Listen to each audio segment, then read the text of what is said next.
Praise the lord. ఈరోజు ఎస్తేర్ గ్రంథం 2వ అధ్యాయాన్ని చదువుకుందాం. ఆ తర్వాత అహష్వేరోషు కోపాగ్ని చల్లారినప్పుడు అతడు వష్టిని, ఆమె చేసిన దానిని, ఆమె విషయం తాను నిర్ణయించిన దానిని తలుచుకున్నాడు. అప్పుడు రాజసేవకులు ఇలా ఆలోచన చెప్పారు: అందమైన పడుచు కన్యలను చక్రవర్తి కోసం వెతకాలి. అందమైన పడుచు కన్యలందరినీ షూషన్ రాజధానిలో ఉన్న అంతఃపురానికి తీసుకురావడానికి చక్రవర్తి ఒక్కొక్క ప్రదేశంలో మనుషులను నియమించాలి. స్త్రీల వ్యవహారాలను చూసుకునేవాడు చక్రవర్తి నపుంసకుడైన హేగే ఆధీనంలో ఆ కన్యలను ఉంచాలి. అందాన్ని హెచ్చించే పరిమళ ద్రవ్యాలను ఆ కన్యలకు ఇవ్వాలి. తరువాత కన్యలలో ఏ కన్య చక్రవర్తికి ఎక్కువ ఇష్టమవుతుందో ఆమె వష్టికి బదులుగా రాణి అవుతుంది.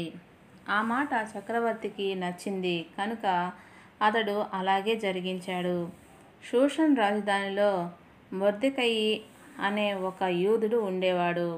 అతడు యాయీరు కొడుకు, షిమీ మనుమడు, కీషు వంశీయుడు, బెన్యామీను గోత్రికుడు. బబులోను రాజైన నెబూకద్నెజరు యూదా రాజైన యెకోనయాను బందీగా తీసుకుపోయినప్పుడు యెకోనయాతో పాటు జెరూసలేం నుంచి వెళ్ళిన బందీలలో ఈ మొర్దెకయి ఒకడు. మొర్దెకయి పినతండ్రి కూతురైన హదస్సాకు తల్లిదండ్రులు లేరు కనుక అతడు ఆమెను పెంచుకున్నాడు. హదస్సాకు ఎస్తేరు అనే మరో పేరు ఉంది. ఆమె రూపవతి, అందగత్తె.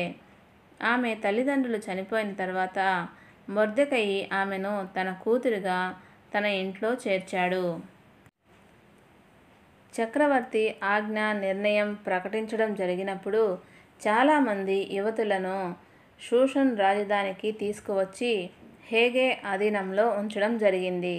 వాళ్ళు ఎస్తేరును కూడా చక్రవర్తి నగరుకు తీసుకువచ్చి స్త్రీల వ్యవహారాలను చూసుకునే ఈ హేగే అధీనంలో ఉంచారు. ఆమె అంటే అతనికి ఇష్టమైంది కనుక అతడు ఆమె మీద దయ చూపాడు. వెంటనే అతడు కావలసిన పరిమళ ద్రవ్యాలను, భోజన పదార్థాలను ఆమెకు ఇచ్చాడు. రాజభవనంలో నుంచి ఆమెకు 7 పరిచారికలను ఏర్పాటు చేశాడు. ఆమెను, ఆమె పరిచారికలను అంతఃపురంలో ఉన్న స్థలాలన్నిటిలో మంచి స్థలంలో ఉంచాడు. ఎస్తేరు తన జాతిని, కుటుంబాన్ని తెలియచేయలేదు. అంతకుముందు మొర్దెకయి తెలియచేయకూడదు అని ఆదేశించాడు. ఎస్తేరు ఎలా ఉన్నదో, ఆమెకు ఏమి సంభవిస్తూ ఉన్నదో తెలుసుకోవటానికి మొర్దెకయి ప్రతిరోజు అంతఃపురం ఆవరణం దగ్గర పచార్లు చేస్తూ వచ్చాడు. స్త్రీలకు అందాన్ని హెచ్చించే నియమిత పరిమళ ద్రవ్యాలు 12 నెలలు వినియోగించిన తర్వాతే అహష్వేరోషు చక్రవర్తి దగ్గరికి వెళ్ళటానికి ఒక్కొక్క అమ్మాయికి వంతు వచ్చేది. వారు 6 నెలలు గోపరస తైలం, 6 నెలలు వేరువేరు పరిమళ ద్రవ్యాలు వినియోగించవలసి వచ్చేది. అమ్మాయి అంతఃపురం నుంచి చక్రవర్తి దగ్గరికి వెళ్ళవలసిన సమయంలో రాజభవనానికి తీసుకుపోవటానికి ఆమెకు ఏది ఇష్టమో అది ఇచ్చేవారు. సాయంకాలం ఆమె రాజభవనంలోకి వెళ్ళి మరుసటి ఉదయం అంతఃపురంలో 2వ భాగానికి తిరిగి వచ్చింది. ఆ భాగం ఉంపుడు కత్తెలను పదిలం చేయటానికి చక్రవర్తి నియమించిన నపుంసకుడైన షయష్గజ్ అధీనంలో ఉంది. ఆమె అంటే చక్రవర్తికి ఇష్టం ఉంటే అతడు ఆమెను పేరుతో పిలిస్తే ఆమె మళ్ళీ అతని దగ్గరికి వెళ్ళేది, లేకపోతే ఆమె వెళ్ళేది కాదు. మొర్దెకయి తన కూతురుగా పెంచుకున్న అమ్మాయి. మొర్దెకయి పినతండ్రి అబీహాయిల్ కూతురైన ఎస్తేరు చక్రవర్తి దగ్గరికి వెళ్ళటానికి వంతు వచ్చింది. అప్పుడు స్త్రీలను పదినం చేయటానికి చక్రవర్తి నియమించిన నపుంసకుడైన హేగే చెప్పిన అలంకారం తప్ప ఎస్తేరు మరి దేనిని కోరలేదు. ఎస్తేరును చూసిన వాళ్ళంతా మెచ్చుకున్నారు.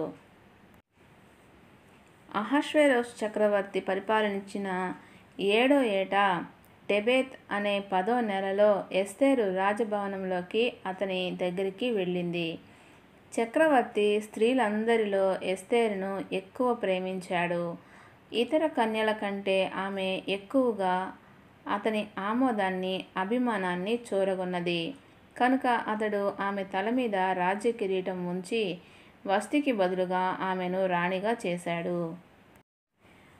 అప్పుడు చక్రవర్తి తన నాయకులందరికీ, పరివారమంతటికీ గొప్ప విందు, ఎస్తేరు విందు చేయించాడు. ప్రదేశాలన్నిటిలో సెలవు రోజు ప్రకటించి చక్రవర్తి హోదాకు అనుగుణంగా బహుమతులు ఇప్పించాడు. రెండోసారి కన్యలను సమకూర్చడం జరిగినప్పుడు మొర్దెకయి చక్రవర్తి ద్వారం దగ్గర కూర్చొని ఉన్నాడు. అతడు ఆమెను పెంచుతూ ఉన్నప్పుడు ఎస్తేరు అతని మాట విన్నట్లే ఇప్పుడు వింటూ ఉంది. కనుక అతడు తనకు ఆదేశించిన ప్రకారం ఆమె తన జాతిని కానీ కుటుంబాన్ని కానీ ఇంకా తెలియచేయలేదు.